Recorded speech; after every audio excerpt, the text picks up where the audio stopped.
Gyrus, who is an independent writer and publisher, and we heard this morning about his current research into the ancient Greek goat god Pan, and we heard about how as Gyrus moved between countryside and city, so too did Gyrus' thoughts about Pan.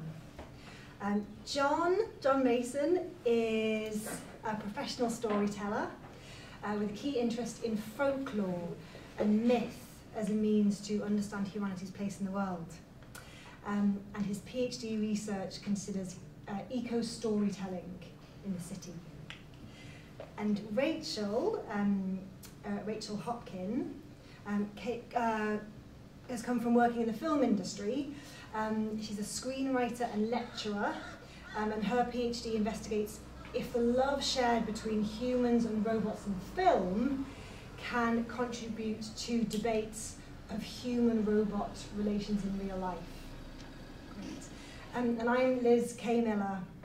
I'm an audiovisual artist, and my practice-based PhD research asks what we can learn from listening to trees. And just as a weird, tiny bit of synchronicity, the K in my name is following Philip K. Dick. Inspired by him. So the first thing I wanted to ask you all about this afternoon is about communicating through storytelling. How we use stories to make sense of the world around us. We've all experienced 2 years of immense change, restriction, and movement in which we have had the opportunity to reevaluate the urban and rural living. And I wanted to start by asking, how might stories function as a tool for re-enchantment with the city? I wondered if, Jon, you might be able to... Given that that's essentially my PhD thesis, I really need to be able to start with it. Yeah, if I fail at this, then it's all over. Well, where to start? I suppose, I mean, I don't pretend to be, an expert, but this is something that I've just been fascinated by for a very long time anyway, in and outside my work.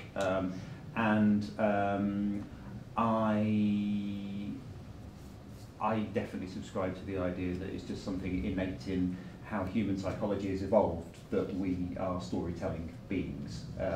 We don't just make use of stories, we require stories in order to construct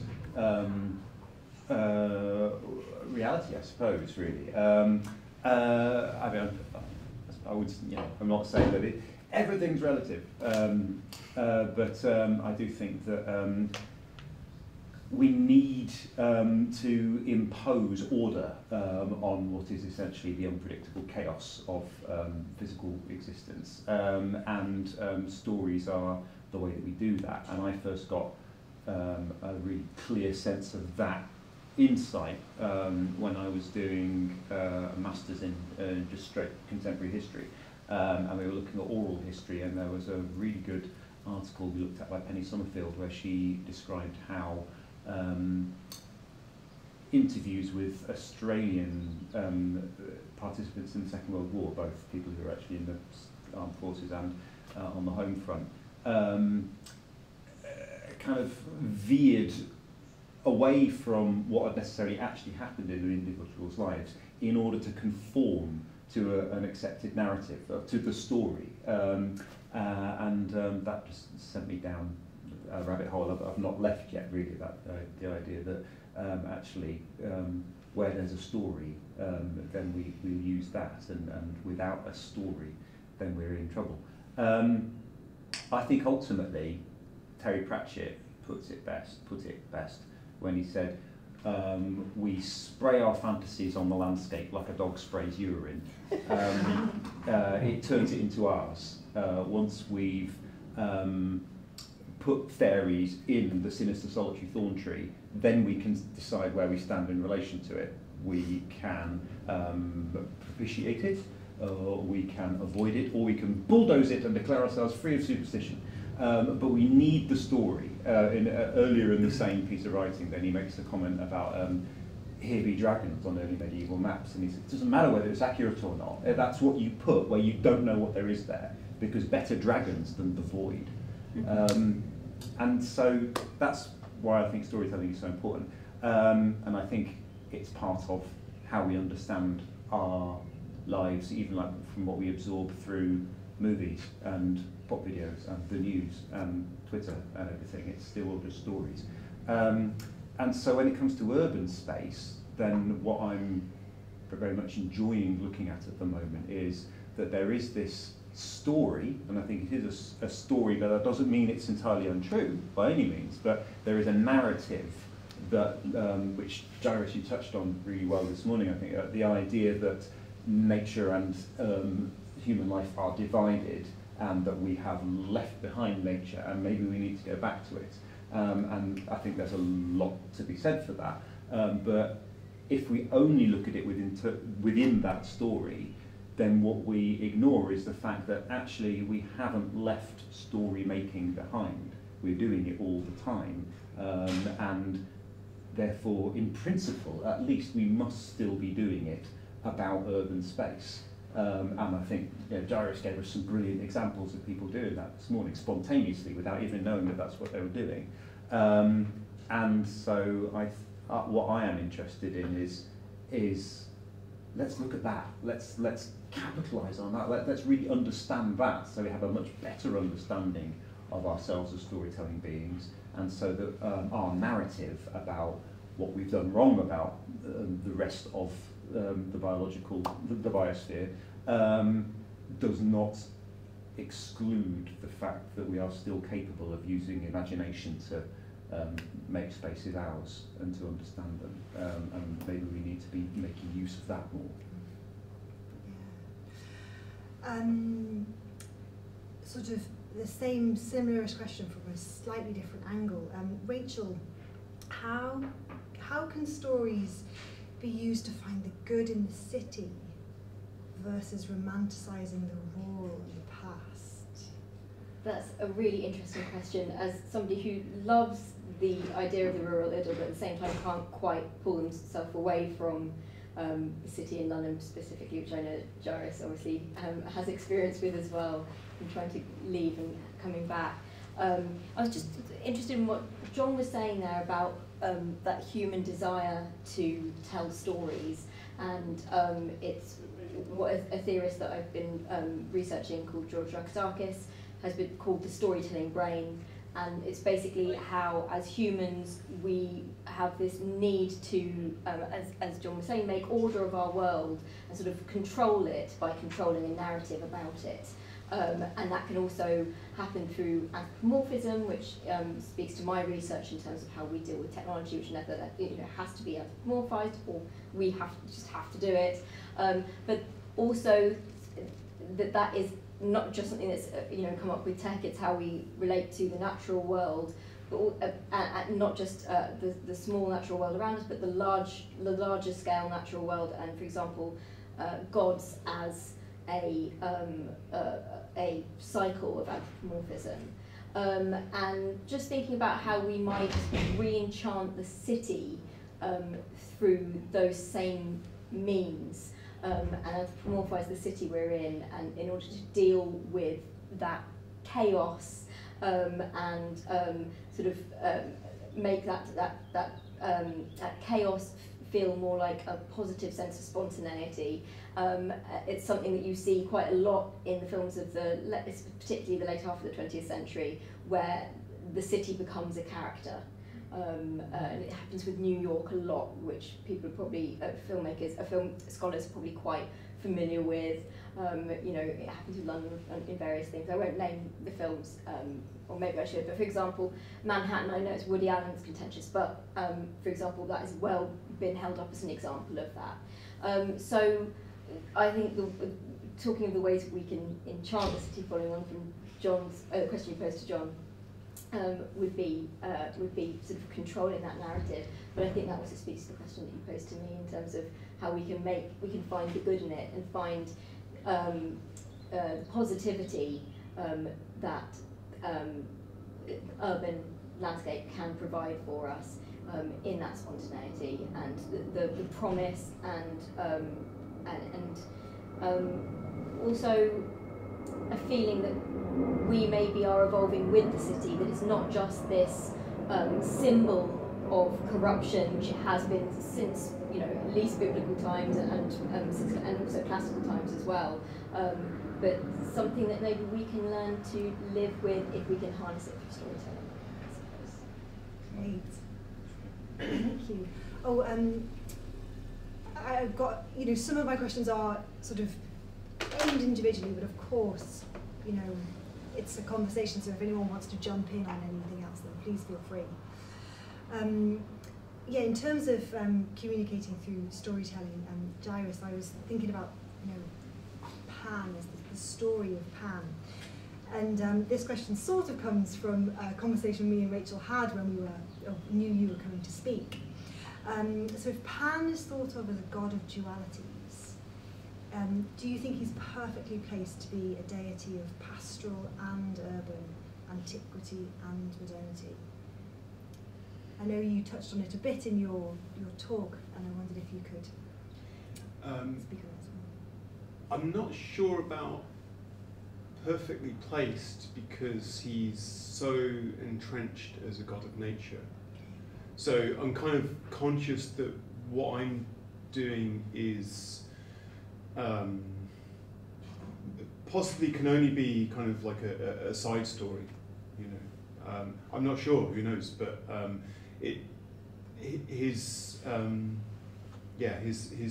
what we've inherited of Pan is so firmly fixed to nature that it's very interesting to find his connections with urban life and the city, but perfectly placed, I'm not sure. Certainly more well-known tricksters might be better placed as kind of readily acknowledged in between and who slip between different worlds. But yeah, I mean, that's me kind of taking a wider view and seeing how he might fit within the entire culture's view of him. For me, he is, yeah, perfect. Especially in the sense that I've been led to all these things by him, in the sense of me stumbling across happenstance conjunctions, which, I do not feel that I got to this point in my research by myself. It was, and you know, Pan was, in ancient Greece, they ascribed anything which seemed to have no cause that was spontaneous to Pan. So he's a kind of interesting placeholder in that sense. And I guess that's my interesting kind of stories through this, is there's an interesting dynamic here between what's been mentioned about their role in us imposing order on the chaos of how reality confronts us. But at the same time, I'm looking at how that chaos of reality comes to us in the form of synchronicities. And I guess synchronicities, in a way, they're a kind of point where it's our kind of immediate, spontaneous. It's hard to say that they would be an imposition of order, but I guess they are. They're kind of like you're spontaneously telling a little story about why this thing happens next to this thing. But your experience of it is that that connection is there outside you, being forced upon you and brought to your attention. So I think synchronicity is a really interesting place where we see this kind of like, you know, wiring into the board of stories, and where they're kind of the raw material for them is happening in the moment. And for me, I mean, this goes back to I did my degree in film and drama, and for the short films that I made, one of them, the premise of the film, it was about synchronicities, and the premise was that even though chance encounters and so on are used as part of film narratives to kind of artificially drive the narrative forward, that kind of view of narrative as a kind of completely fabricated thing, to me, I was like, well, where does synchronicity fall into this? Because we experience synchronicities in our lives, and when they become really intense, we start to feel as if we're living through a narrative that's been written or created by some other force or whatever. So I think that's a part of people's lived experience that has interesting reflections for how we think about stories themselves.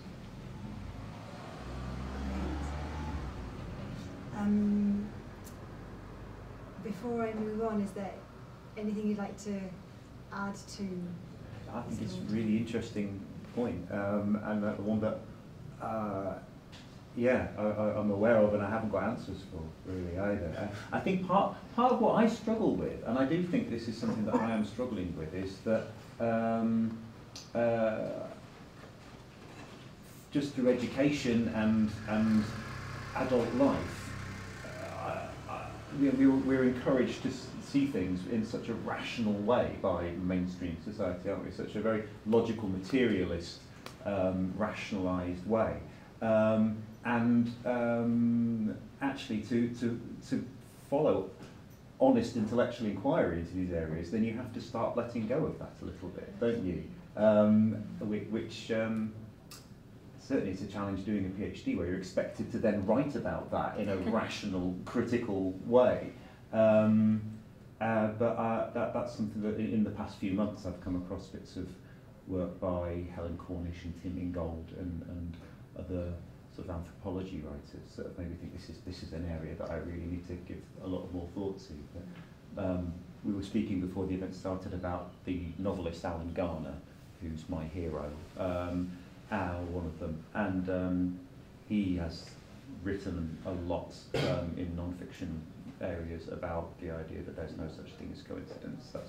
That's a story we tell to deal with the fact that we're scared by what seems to be happening around us beyond our control. Really, yeah. But I think as we talk about this, I'm constantly also thinking of the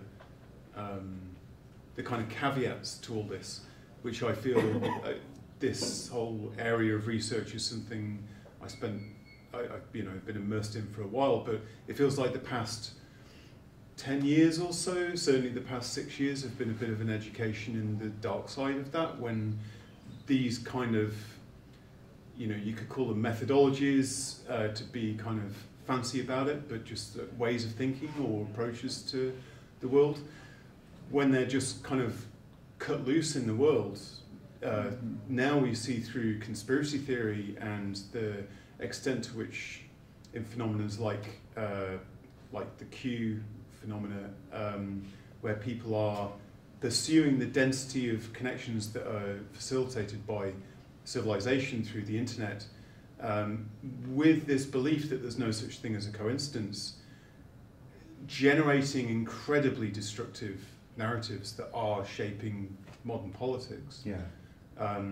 So I'm constantly aware of this, and I don't know, my kind of response to that is partly I feel like I don't feel I've fallen prey to kind of that destructive aspect, partly because I've gone into it so much in a way but it's about going into it in a certain way, with a sense of skepticism, as well as the openness.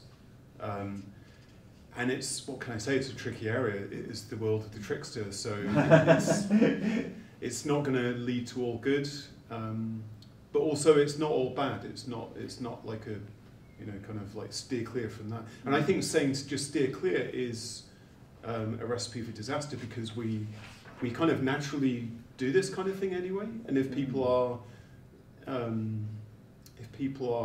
repress that, then it can kind of come back in, and maybe this is what's happening in our culture, is that we've repressed this aspect of our culture for so long, it's kind of come back in negative form. No, I think that's fair, yeah. So following on from stories and into myths,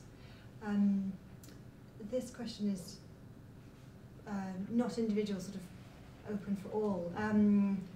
What place do you think myths have in the present day? And as a sort of small prompt to a way into thinking about this, what do you think the challenges are, both practical and ethical, of rewriting myths and folktales to suit current settings and times? Well, to sort of jump in there, I'm working in science fiction and in speculative fiction, and as I would say that perhaps that is doing the same job as myths, but rather than looking back and trying to make patterns out of experiences that people can then use to avoid dangers or to live in certain ways, I think speculative fiction is doing that, but looking ahead and looking forward. So I feel like working within a modern age, and to say within a modern age, but science fiction's, not that it was known as science fiction, but that sort of speculative fiction, what we would now perhaps see the hallmarks of science fiction have been around since Grecian myth, and there are automata existing in Greek myth, and that comes right through to the present day. That it's the area that I'm working in, and is sort of really coming to the fore now that we have the technology to do the things that we are also writing about. So I feel like science fiction is perhaps placing itself in the natural spaces that myth might have previously found itself springing up in, but perhaps because we're living that technological age rather than in a more natural age. But I think John may disagree with me. No, it was brilliant actually. My face lit up when you said that about science fiction playing that role, because one of my favourite lines from Alan Garner, again, where he's talking about myth as a means to deal with the space beyond our controlled area of life, whether it's physical or conceptual or whatever. And he says, 500 years ago, the mystery was in the Greenwood. 100 years ago, it was the nearest rave. Now it's the nearest galaxy. And so, yeah, it is, isn't it? Yeah, yeah. And so, yeah, I totally agree with you there. I wanted to ask you, what do you think about the idea of taking old myths and reskinning them in a speculative, future-looking narrative? I have no problem with that, and I think you can arguably see that has happened from the myth of the creation of Pandora, the first female, but also first female human, but also an artificial life form. She was created, not born, and she was, she was a divine punishment given by the gods to humans for their hubris.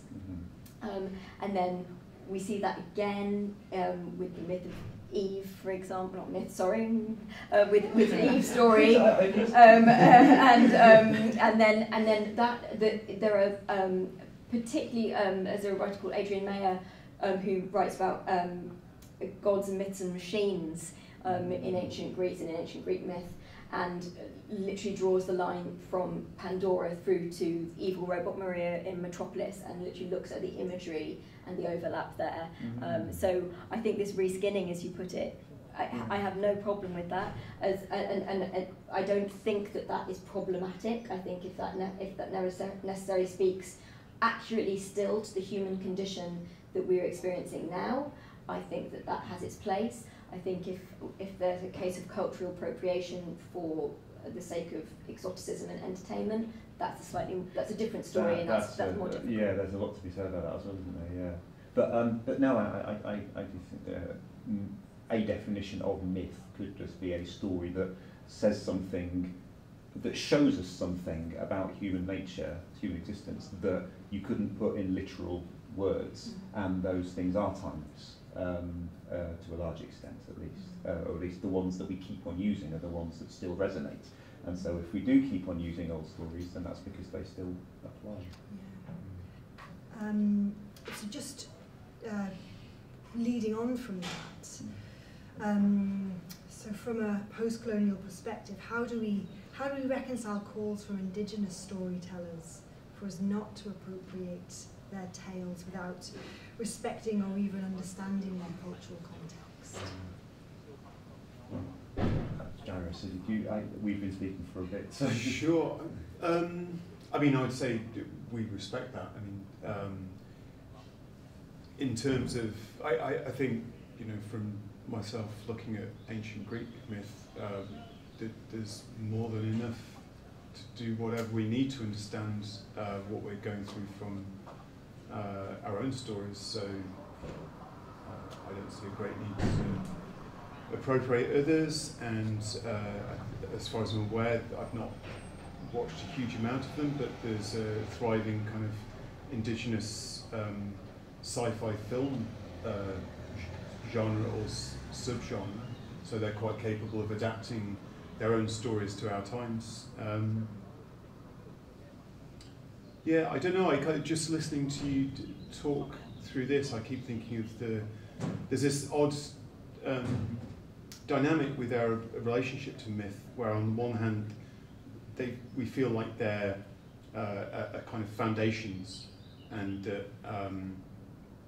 a lot of people writing about myth are attempting to kind of ground us in these kind of timeless things. But James Hillman said something once, which was, what was it? He said, myth doesn't ground, it opens. And that kind of, alongside that, I'm also thinking of the idea of the extent to which myths were obviously passed along orally before writing, and then the extent to which the rise of writing led to this fixation of myths. Now, I mean, there is a conservatism in oral cultures where there's I think when you have to like learn huge myth cycles, you know, you have to get it right, but on a smaller scale, before there were kind of like really entrenched myth cycles, as far as I could tell from anthropology, a lot of the time, people were improvising.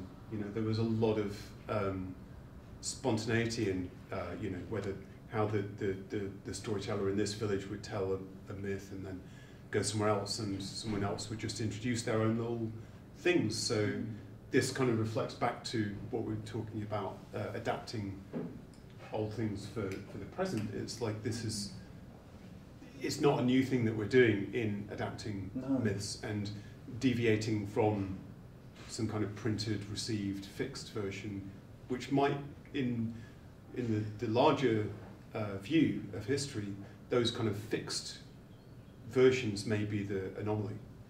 Yeah, no, that's really fascinating way of flipping it, isn't it? That actually that is strange, and there's some really interesting stuff that I'd love to look at more about how that relates to place as well, where you get the same story as such two different places, and in both places I'll say it happened there, and that this is the physical evidence of it. And when that does apply to what might actually be big myths of, you know, cosmographic creation myth type things, then it's an interesting thought to think that there could be communities living like less than a day's journey from each other who both said this was where the sun was killed and reborn, and you'd think that could only have happened in one place. Yeah. But clearly that's something that we would assume, but for a lot of human history people wouldn't have had a problem with what looks like a contradiction to us. So we're missing something of how they saw the world there, I think, aren't we? But the idea of exactitude versus improvisation and things, I think I don't think we know enough about that yet, because I think there is a sort of a bit of a conflict there. That on the one hand, we have this idea that yes, in oral societies, then there was this emphasis on getting it right and this fixed body of things, which I think in some ways, at least Alan Garner and others have theorised that relates also to what you were saying before about controlling the knowledge so that people don't just run wild with it and come up with all sorts of strange ideas that actually does a lot of harm. But that's kind of jarring from a modern Western rationalist perspective of the democratisation of knowledge as well, isn't it? So it's really hard. We know that there must have been improvisation because stories do deviate and split, and you get different versions on the same themes and things.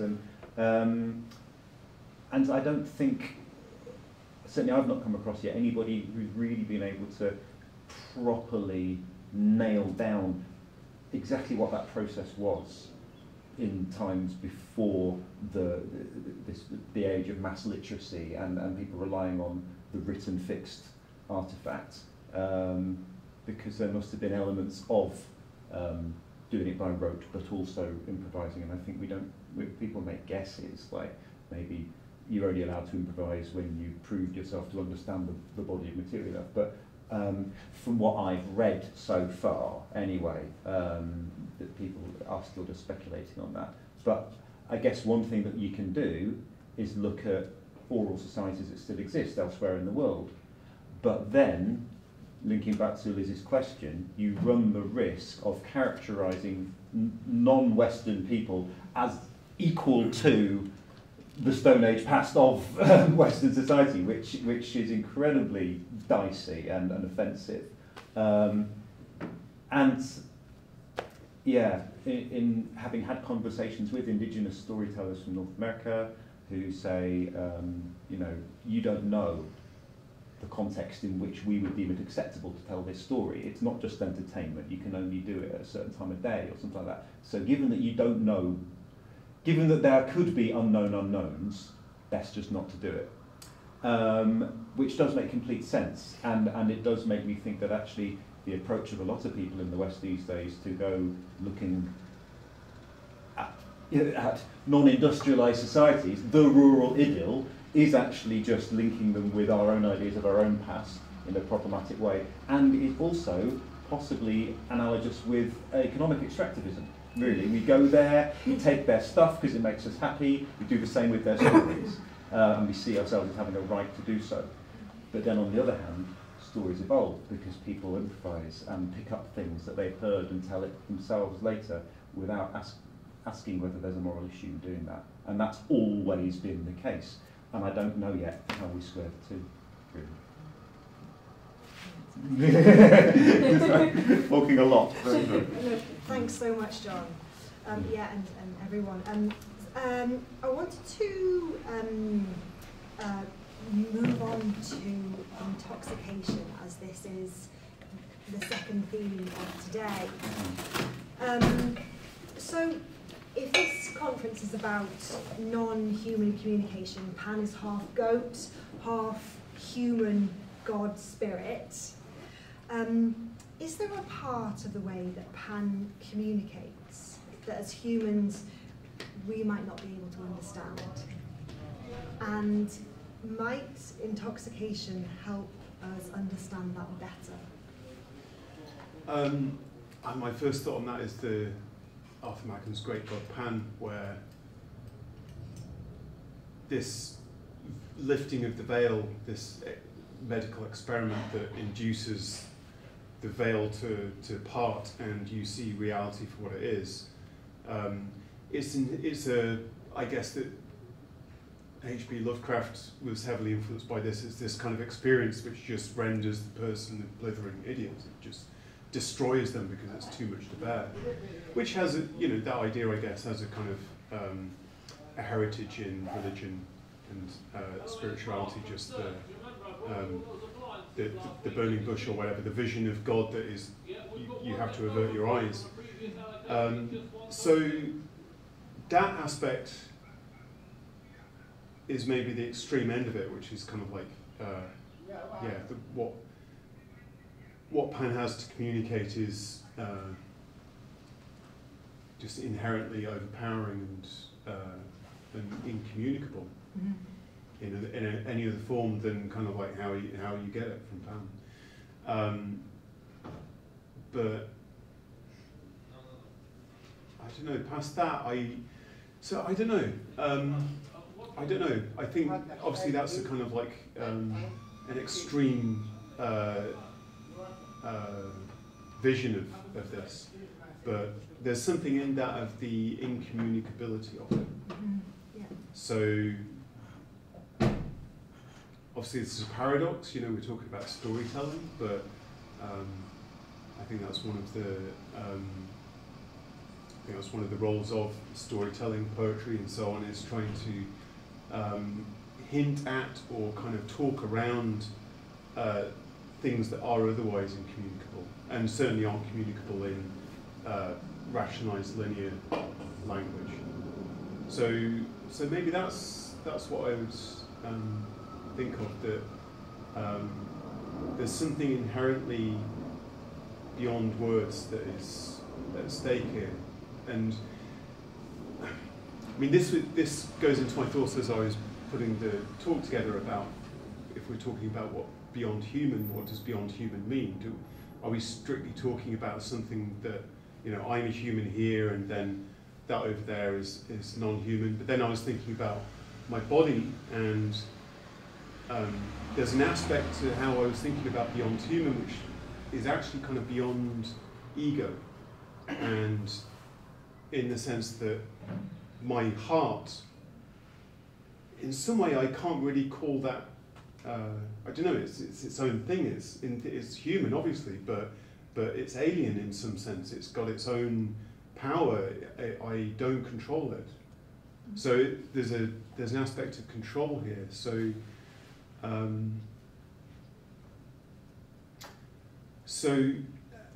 if beyond human overlaps with this idea of beyond your control and beyond your ego, that's also, I think, mixed up in that is language. So it's about things that are beyond language. So I'm kind of circling here around saying that the whole thing we're talking about is trying to express the inexpressible, and storytelling, these things are efforts to, circle around these inexpressible things that I can't express very well. Fantastic. This is like just a moment off script, and I can't believe this just came to me.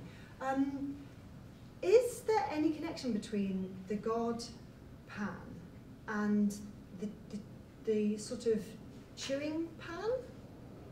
Pan. It's slightly different. Is it not? So. Is it double A? Yeah, and I think it also be called Barn as well. So. Stay on script. but nevertheless, it's interesting though that those etymologies it's synchronicity, isn't it? That they can have this overlap, but maybe they don't have the same root, but somehow they have a connection, sort of like in the souls of the world, I guess. Because the chewing Pan is certainly intoxicating. It's a beetle leaf, isn't it? Yes, yes, and it's a stimulant as far as I'm aware. Anyway, back to my notes. But staying on intoxication.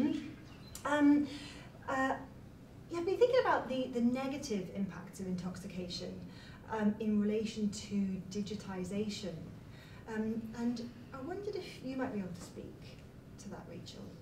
The negative impacts of intoxication of technology and digitization. Exactly, yes. Absolutely. And I feel like maybe, I was just saying to this Gyrus earlier that maybe Pan's in the machine already. Although the jury is out on whether he belongs in the city, to me it might seem that maybe he did make it through those crossroads, like his father, and made it into the city, but through this fetishization of his natural aesthetic, he's sort of been endlessly associated with the natural, but maybe who Pan really is as a deity really does belong in those dual aspects of our lives as animals, but within civilization and society, and therefore that structure which maybe we as animals maybe would have originally been without, and then learning to live within that, and that he is already there with us in that, and therefore this idea of the fall that we were talking about, was that Hillman's idea of the fall, or what was it?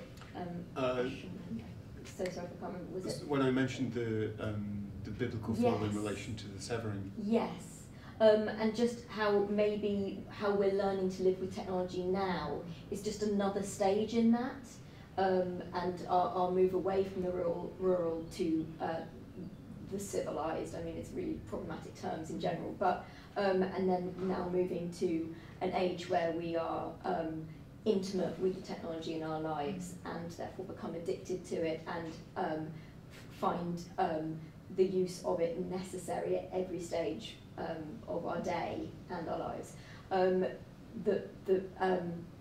So maybe Pan is with us in that, but it is that ambiguous God, that God of ambiguities and dualities, in that technology is, and a bit like the poison cure dichotomy, that technology is proving to be our saviour in so many ways, and the extent of our brilliance, but at the same time, on a human animal level, is addictive and diminishing to us, I guess. I don't know. Gyrus, Rachel, you just really made me think of something, and I wanted to check because I can't remember correctly. Do you know if there are stories about trickster figures bringing us fire? I don't know if you count Prometheus. It's very common, yeah. I thought and so. Hermes, so Prometheus steals fire from Mount Olympus and brings it to humans. Hermes invents fire making, kind of like kindling of fire, and gives that to humans. And there's others too in other cultures. And Hermes actually brings Pandora, the punishment for fire, the punishment for humans having fire and developing technical knowledge on their own, and he delivers this artificial woman as punishment to the, I think, hitherto all-male human race. And she's given gifts by all the gods, including by Hermes the gift of speech, but also the dubious gifts of deceit and shamelessness. So I don't know if that overlaps at all, but it's quite interesting how Hermes is definitely in the mix, and so it's almost like is being the trickster if you say that fire making is the beginning of technology, yes, then was it all a big cosmic joke? And Pan's laughing at us even now. Yeah. And yeah, just to sort of bring you back into the intoxication discussion, Jon, I was wondering, do you think the city itself is intoxicating? Oh gosh. Well, Rachel, you probably have some opinions on this. I know that lots of people thought it was. I know that Walter Benjamin, who was a German philosopher who died in the Second World War, I haven't really come across his work before starting my PhD, so again, I'm not an expert, but from what I've read, then that was part of his big thesis. He was simultaneously fascinated by the wonders that urban life gave, but also felt that it was this sort of waking dream, delirium state that was almost a bit like Soma in Brave New World, really. It was keeping us sedated. And certainly alienated us from our true natures. I don't know if I'd agree, really. I can see how that sort of idea has influenced an awful lot of other thought in positive ways. But I guess where I'm at with it all at the moment now is I certainly feel that digital technology is intoxicating, and it really distresses me when I can feel myself, just getting drawn back to it and see how people's attention spans are getting eroded.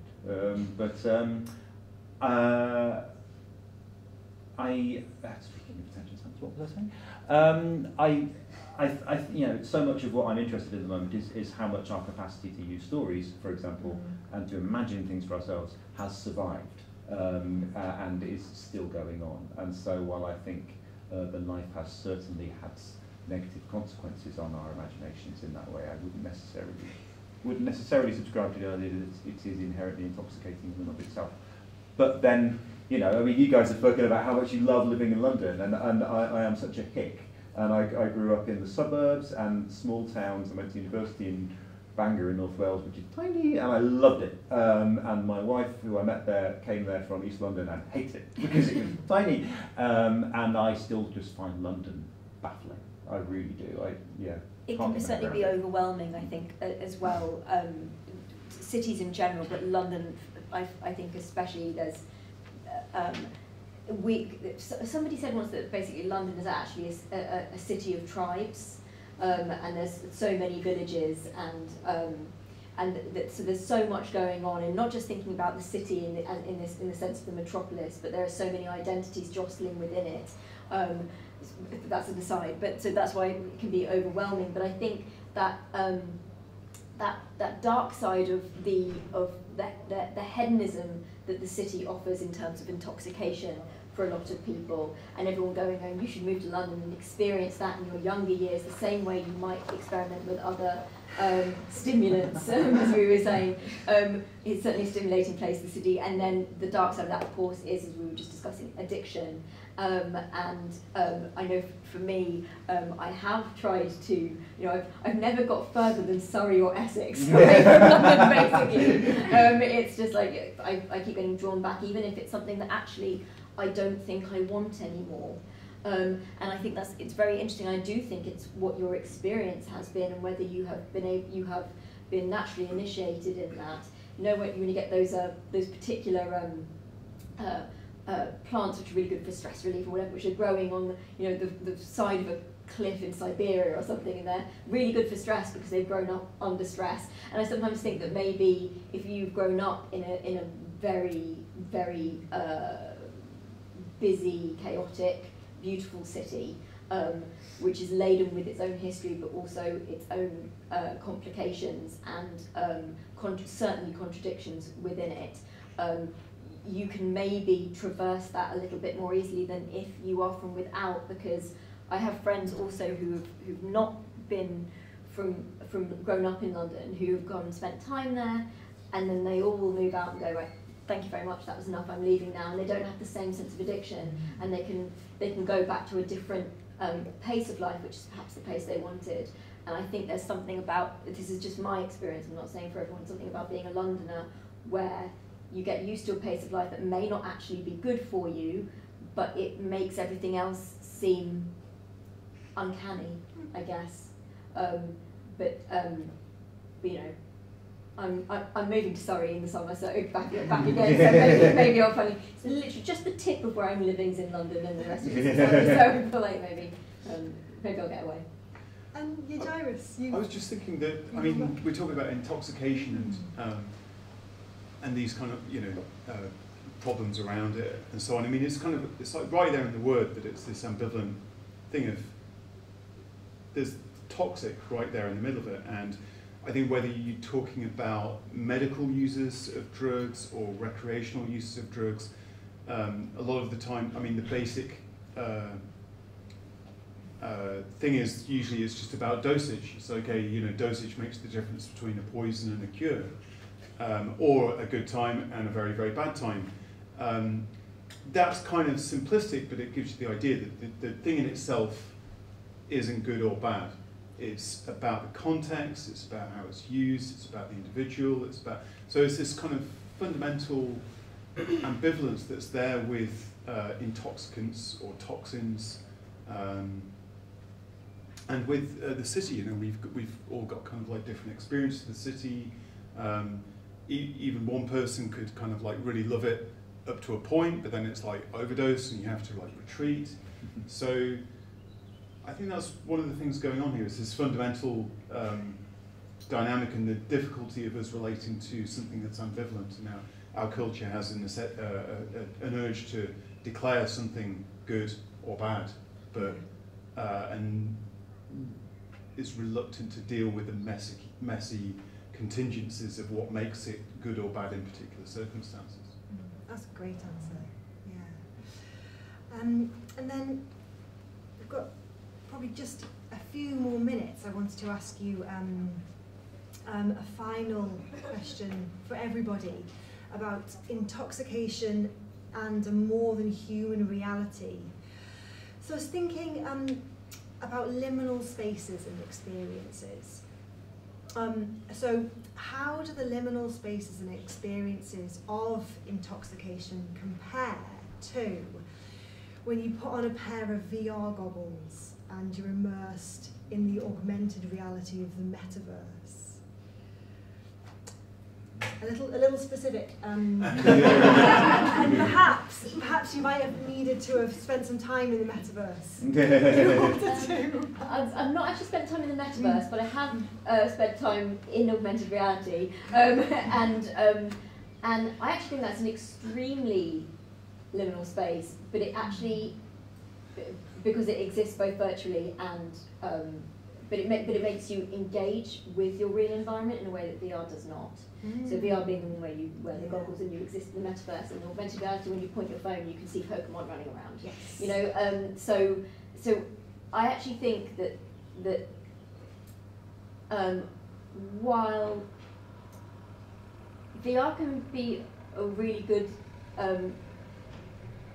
liminal space for maybe communicating with people elsewhere, which is a beautiful world-opening experience.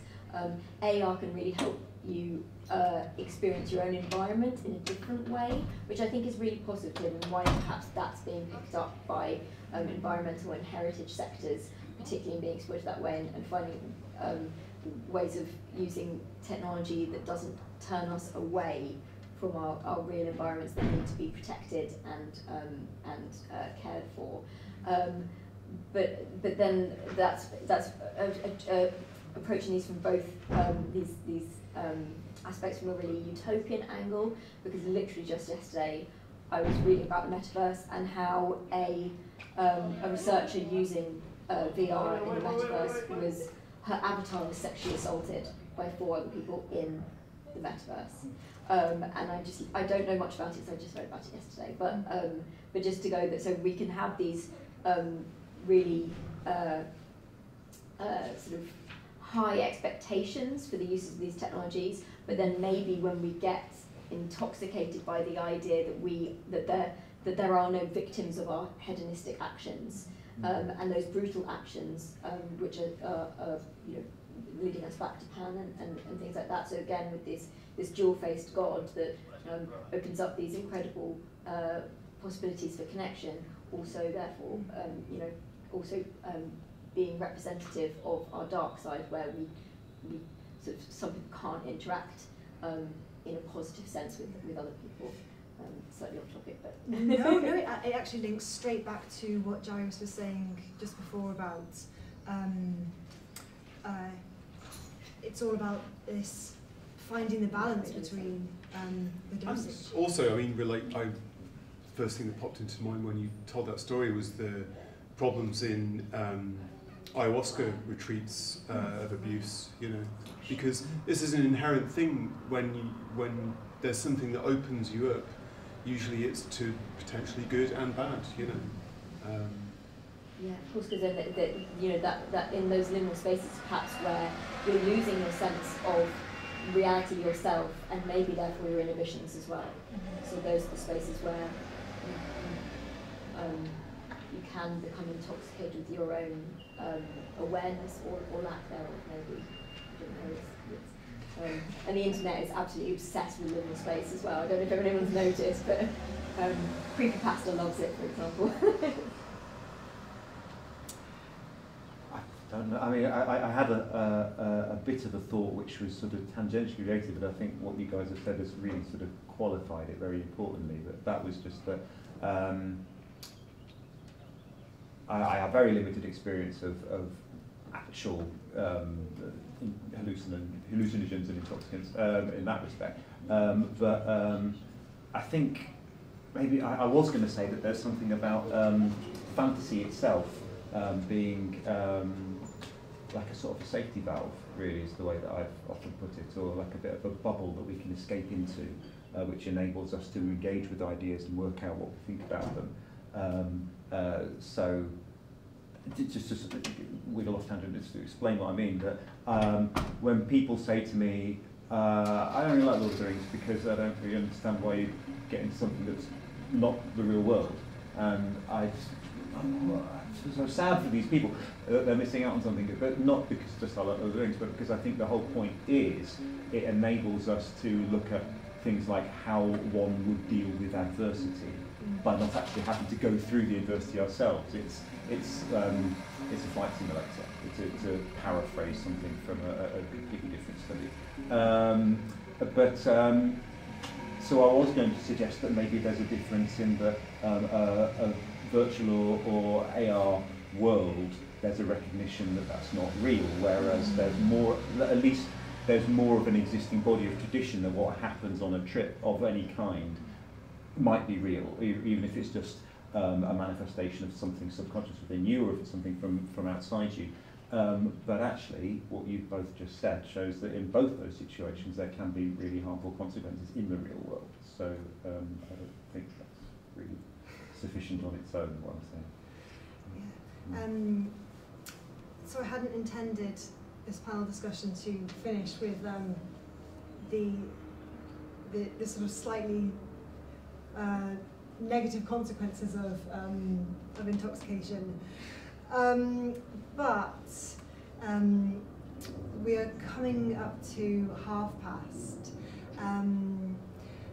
So perhaps after this panel there'll be 3 very short 10-minute presentations of our work. So hopefully that'll lift us back out of this unintended, slightly darker route. But aside from that, there's been such interesting responses, and really, you've all been able to take the things that I was thinking about and wanting to talk about in such different directions. So thank you all so much. And yeah, special thanks to Gyrus for coming and joining us today, and introducing all of these themes to us that we've been able to discuss today. Yeah, huge thanks.